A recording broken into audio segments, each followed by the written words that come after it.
Episode 637. Ramachandran கேட்ட கேள்விகளுக்கு பாலச்சந்திரன் பதில் சொல்ல ஆரம்பித்தான். நீ சொல்றதெல்லாம் சரிதான். அந்த அமைப்பு 1000 வருஷத்துக்கு மேல இருந்துகிட்டு தான் வருது.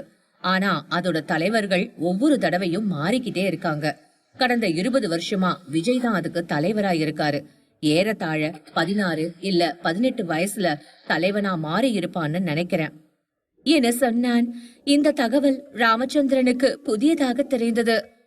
இந்த மாதிரி இருக்கும்னு நான் கொஞ்சம் கூட நினைச்சு பார்க்கல. விஜய கொஞ்சம் கூட மரியாதை இல்லாம நிறைய தடவை நடத்தி இருக்கும். ஆனா அந்த நேரத்துல எல்லாம் அவன் ரொம்ப பொறுமையா நடந்திருக்கான் என நினைத்து கொண்டார். அது போக மற்றொரு விஷயமும் அவருக்கு தெளிவாகவே புரிந்தது. விஜயோட தகுதிக்கும் அதிகாரத்துக்கும் முன்னாடி நாம எல்லாம் ஒண்ணுமே கிடையாது. அவன் நம்ம கூட சண்டை போடணும்னு எந்த அவசியமுமே இல்ல.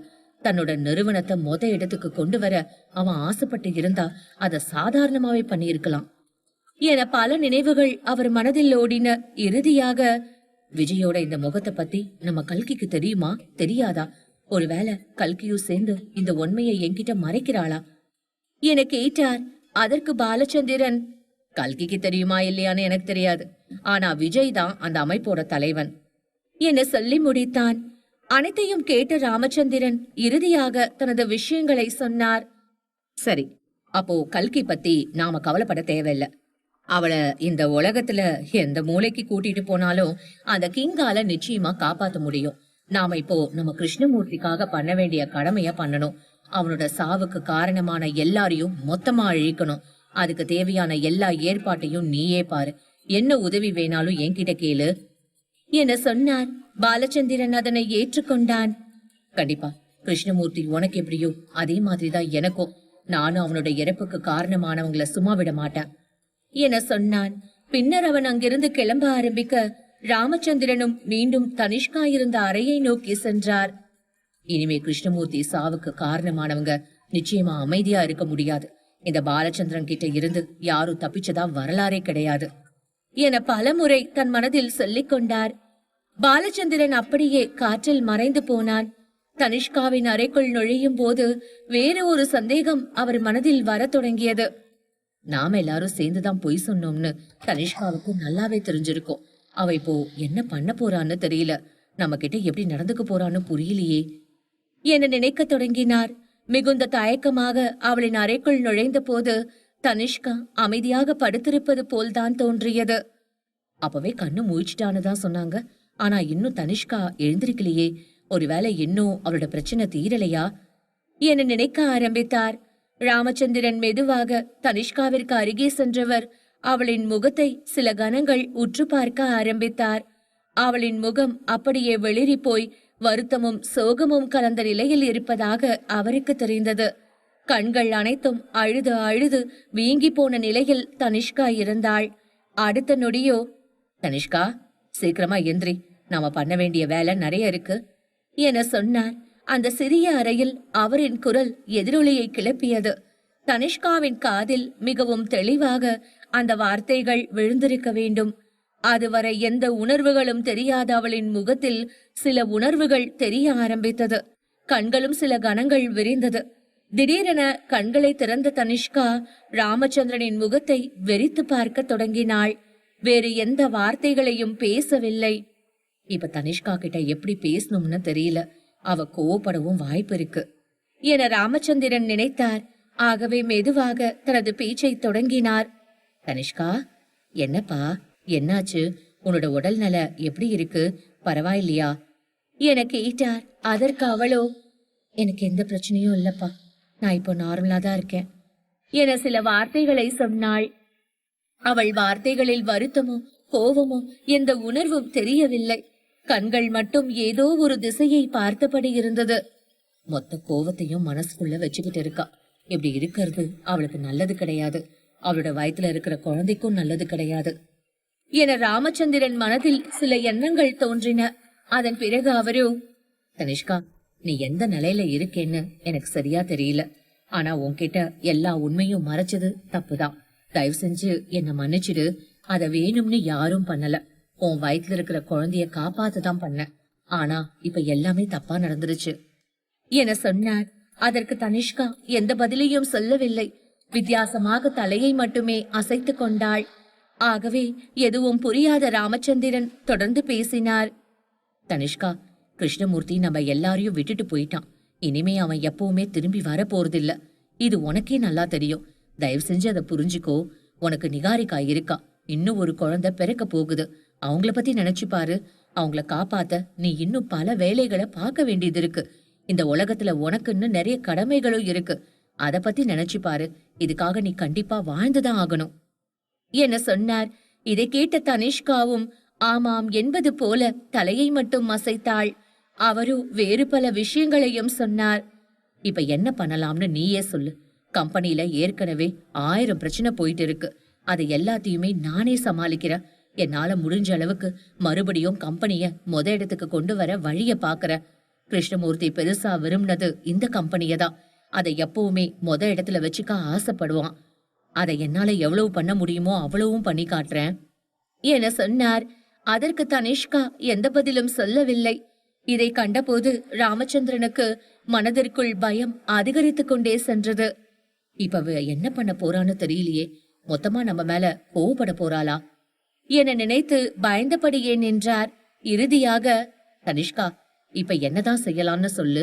நம்ம குடும்ப நிலைமை உனக்கு தெளிவா தெரிஞ்சிருச்சு. இதுக்கு மேல நான் மறைக்கிறதுக்கு எதுவுமே கிடையாது.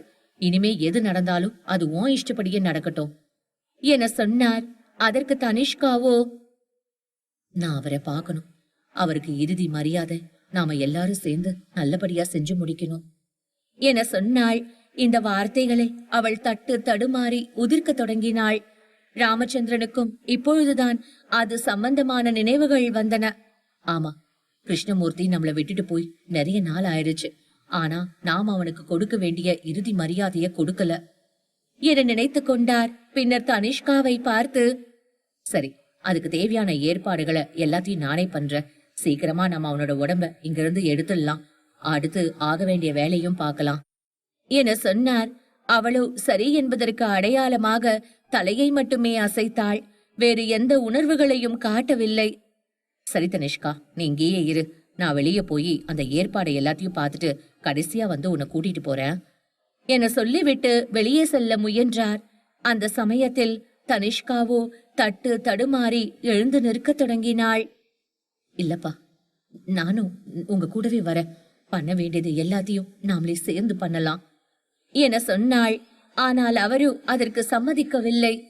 இல்ல தனிஷ்கா, நீங்க ரெஸ்ட் எடு. நான் போய் எல்லா வேலையும் பாத்துக்கிறேன் என சொன்னார். ஆனால் அவளும் கேட்பதாக தெரியவில்லை. அப்பா, போதுமான நேரம் நான் ரெஸ்ட் எடுத்துட்டேன். இனிமே என்னால அமைதியா இருக்க முடியாது என சொல்லிவிட்டாள். அவள் தட்டு தடுமாறி 2 அடிகளை எடுத்து வைத்தாலும் ஒரே அடியில் கீழே விழப்போனாள். அந்த சமயத்தில் ராமச்சந்திரனின் கைதான் அவளை பிடித்தது. நீ இன்னும் ரொம்ப வீக்காதான் இருக்க தனிஷ்கா. அதனாலதான் நான் சொல்றத கேளு.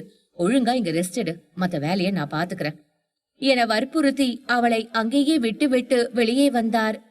ராமச்சந்திரன் கிருஷ்ணமூர்த்தியின் உடலை ஹாஸ்பிட்டலிலிருந்து வெளியே எடுப்பதற்கான ஏற்பாடுகளை கவனிக்க தொடங்கினார். முதல் வேலையாக டாக்டரை சென்று சந்தித்தவர், இங்க நடந்தது எல்லாமே போதும். கிருஷ்ணமூர்த்தியோட பாடியை நாங்க எடுத்துக்கிறோம் என சொன்னார். அந்த டாக்டரோ, இல்ல, கல்கி மேடம் தான் இது எல்லாத்துக்குமே பொறுப்பு. அவங்க இல்லாத நேரத்துல நாங்க எப்படி இதை பண்ண முடியும் என கேட்டான். உடனே ராமச்சந்திரன் முகத்தில் கோபம் வெடித்தது. கிருஷ்ணமூர்த்தி உயிரோட இருந்தா யார் சொல்றதையும் நான் கேட்க தயாரா இருப்பேன். ஆனா இப்போ கிருஷ்ணமூர்த்தி இறந்துட்டான். இனிமே இங்க எல்லாம் ஏன் இஷ்டப்படிதான் நடக்கணும். நான் சொல்றதை மட்டும் நீங்க செய்யுங்க என வெறுப்பாக வார்த்தைகளை உதிர்த்தார்.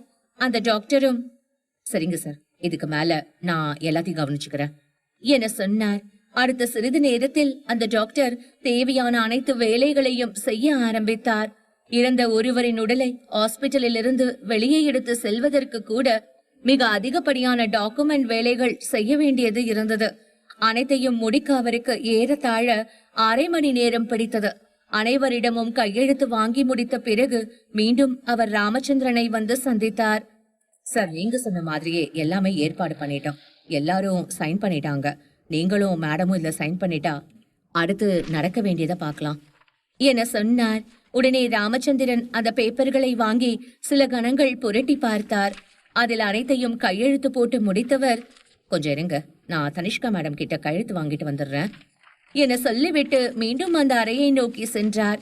இந்த முறை தனிஷ்கா நல்ல சுய நினைவில் அமர்ந்திருப்பதை கண்டதும், தனிஷ்கா, எல்லாமே முடிஞ்சிருச்சு. நாம இன்னும் கொஞ்ச நேரத்துல இங்கிருந்து கிளம்பலாம்.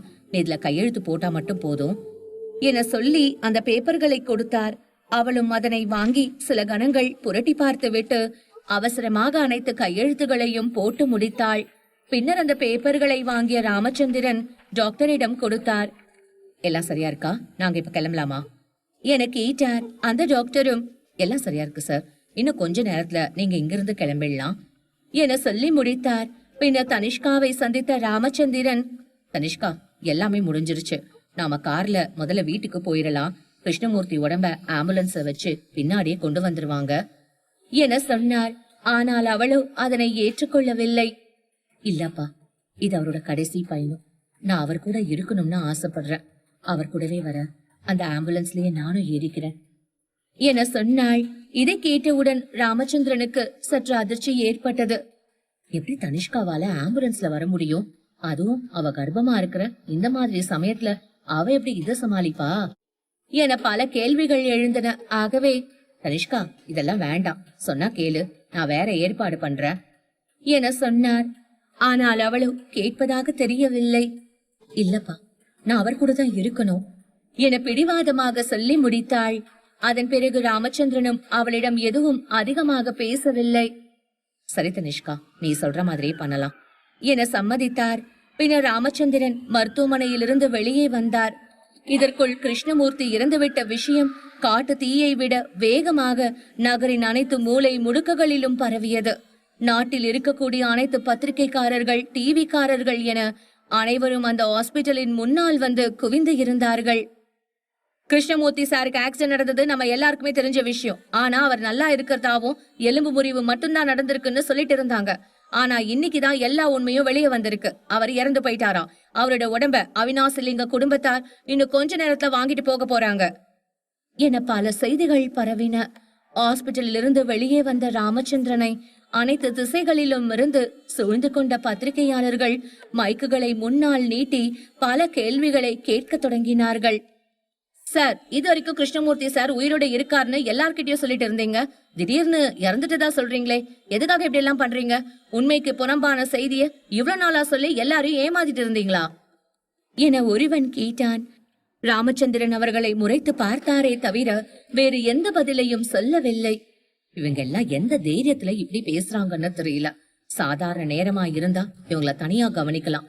ஆனா இப்ப நிலைமை சரியில்லையே என எண்ணி வருத்தப்பட்டவர், ஏற்கனவே என்னோட பையன் என்னை விட்டுட்டு போயிட்டான்னு நான் அவ்வளவு வருத்தத்துல இருக்கேன். தேவையில்லாம நீங்களும் கஷ்டப்படுத்தாதீங்க, வழிய விடுங்க என சொல்லிவிட்டு நடந்தார். இருந்தாலும் அவரை விடாமல் பலர் துரத்தியபடிதான் இருந்தார்கள்.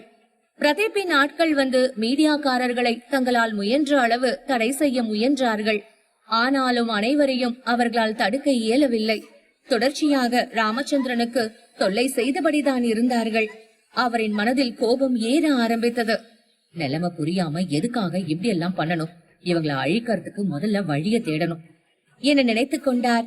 ராமச்சந்திரன் வீட்டிற்கு செல்வதற்கு தனியாக ஒரு காரை பிரதீப்பை எடுத்து வந்தான். அதே போல் கிருஷ்ணமூர்த்தியின் உடலை எடுத்து செல்வதற்கு ஆம்புலன்ஸ் தயாராக இருந்தது.